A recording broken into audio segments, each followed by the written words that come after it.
안녕하세요. 김성길 목사와 함께하는 예수님 이야기 제4단원의 이 시간 226회가 되겠습니다. 이 시간에는 산상수훈의 모든 내용을 총 정리를 해보는 시간을 가지려고 합니다.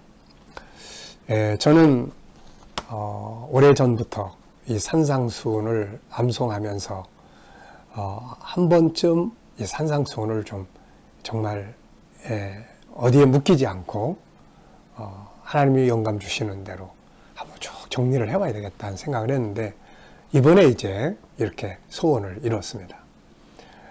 완벽한 건 아니지만은 마태복음 5장, 6장, 7장 긴 시간을 통해서 하나하나 우리가 하나님 주시는 은혜대로 나눴습니다. 이 산상수훈을 이제 마치기 전에 산상수훈 전체 이야기를 한번 복습 삼아서 정리를 해보고 마치려고 합니다. 본문 말씀은 마태복음 7장 28절 29절 이 말씀 다시 한번 읽고 함께 나누죠. 예수께서 이 말씀을 마치시매 무리들이 그의 가르침에 놀라니 이는 그 가르치는 것이 권위 있는 자와 같고 그들의 서기관들과 같지 아니함이라. 아멘입니다.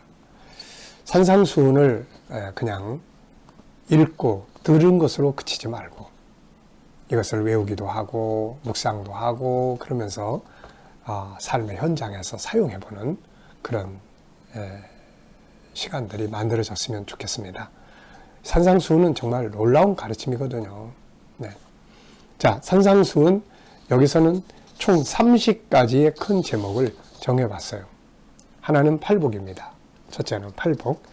심령이 가난한 자, 애통하는 자의 복, 온유한 자의 복, 의에 줄이고 목마른 자의 복, 긍휼히 여기는 자의 복, 마음이 청결한 자의 복, 화평케 하는 자의 복, 의를 위하여 핍박을 받는 자의 복. 주님을 위해서 핍박받는 자의 복이죠. 팔복. 네. 두 번째는 소금과 빛의 삶. 소금은 세상 살아가는 능력이에요. 업무를 처리하는 능력입니다. 그리고 빛은 진실성. 신뢰를 가질 수 있는 거죠. 거룩성. 소금과 빛. 우리의 정체성을 일깨워 주신 거죠. 창세기 1장 27절 28절에. 세 번째는 율법의 중요성을 일깨워 주셨죠. 그리고 예수님이 율법을 완성하러 오셨다고 하셨습니다. 자, 네 번째는 이제 율법들에 대해서 예수님은 더 자세하게 다시 설명하시면서 더 광범위하게 확장시켜 주는 걸 볼 수가 있어요. 그래서 살인에 대한 법. 구약에는 직접 죽이는 자를 살인죄로 했는데 예수님은 형제에게 노하는 자, 분노하는 자에게 살인 똑같다 이렇게 말씀한 거죠. 자, 다섯 번째는 간음에 대한 계명, 여섯 번째는 이혼에 대한 말씀, 일곱 번째는 맹세에 대한 말씀, 여덟 번째는 눈은 눈으로 이는 이로 갚으라에 대한 말씀. 악한 자를 대적하지 마라. 눈은 눈으로 이는 이로 갚으라고 했는데 구약에서는 예수님은 악한 자를 대적하지 마라. 누가 오른밤 치면 그냥 왼밤 돌려대고 끝내라. 속옷 달라고 그러면 겉옷까지 줘서 끝내라.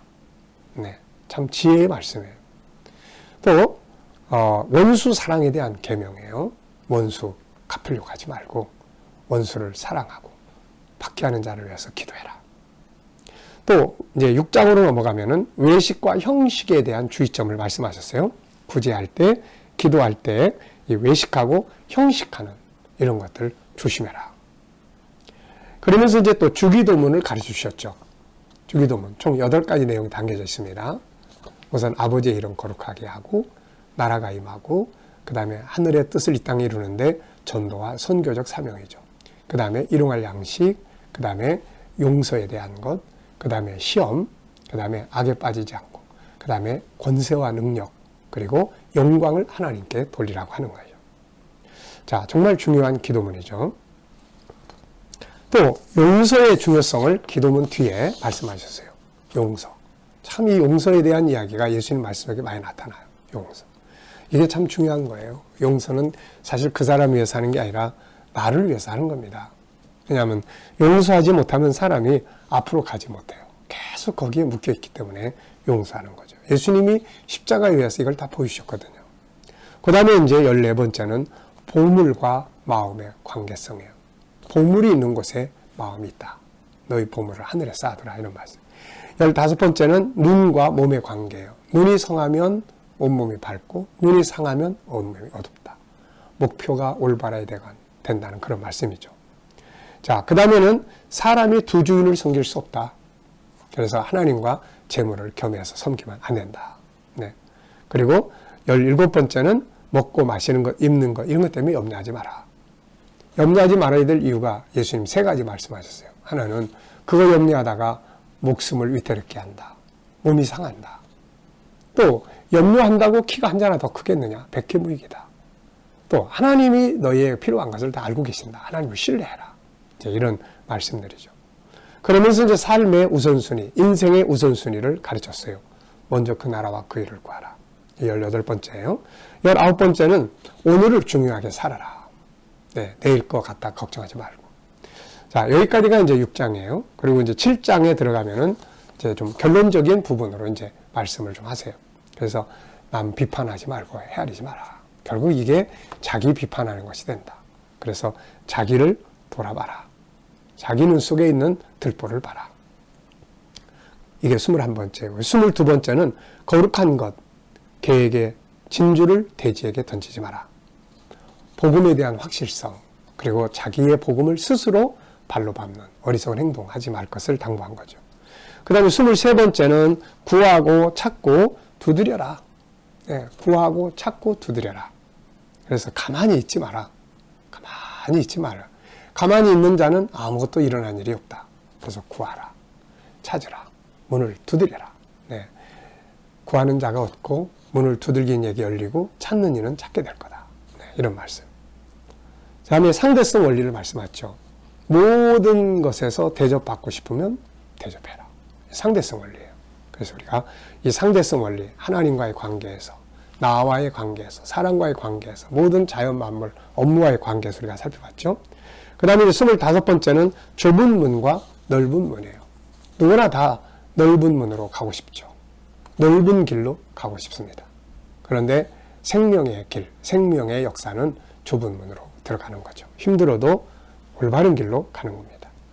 26번째는 거짓 선지자들을 주의해야 돼요. 그래서 거짓 선지자, 거짓 이론, 거짓 지식, 거짓 것들을 구분할 수 있는 이게 중요하다. 그 다음에 27번째는 천국에 들어갈 사람들에 대한 이야기죠. 일단 여기는 믿음이 먼저, 그 다음 행위예요. 그래서 믿음과 행위는 연결되어 있는 거예요. 나를 믿는 자들이 내 말을 지키고 행해야 된다. 그래서 우리가 믿음은 행위를 통해서 증거되는 것이다. 자, 그 다음에 이제 28번째는 그날에 이루어질 일들. 예수님 재림하시고 하나님 나라가 임하는 그날에 이루어질 일들. 참 그날에 기가 막힌 일들이 일어날 거예요. 어떤 사람은 모른다고, 어떤 사람은 사랑한다고, 어떤 가족은 같이 들어가고, 어떤 가족은 영영 이별되고, 네, 성공했다고 생각했는데 그날에 다 사라져버리고, 네, 참 기가 막힌 일들이 바로 그날에 오는 거죠. 그래서 우리가 그날을 생각하며 사는 게 지혜예요. 29번째는 모래 위에 세운 집과 반석 위에 세운 집에 대한 차이점을 이야기했죠. 모래 위에 세운 집은 쉽게 무너지지만 반석 위에 세운 집은 무너지지 않는다는 것. 자, 그리고 이제 30번째는 종교 지도자들과 예수님의 가르침의 다른 점 부분에 대해서 우리가 살펴봤습니다. 이렇게 크게 30가지의 내용을 다뤘어요. 그래서 이 산상수훈은 몇 가지 특징이 있습니다. 하나는 산상수훈을 이해하기 위해서는 먼저 창세기 1장 27절, 28절과 창세기 21장, 22장을 꼭 알아야 돼요. 왜냐하면 이것을 기본으로 가르쳐주고 있기 때문에 그렇습니다.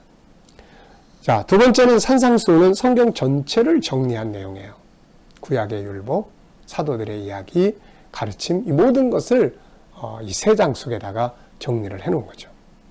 자, 그리고 산상수훈은 이 땅에서도 성공할 수 있는 비결들입니다.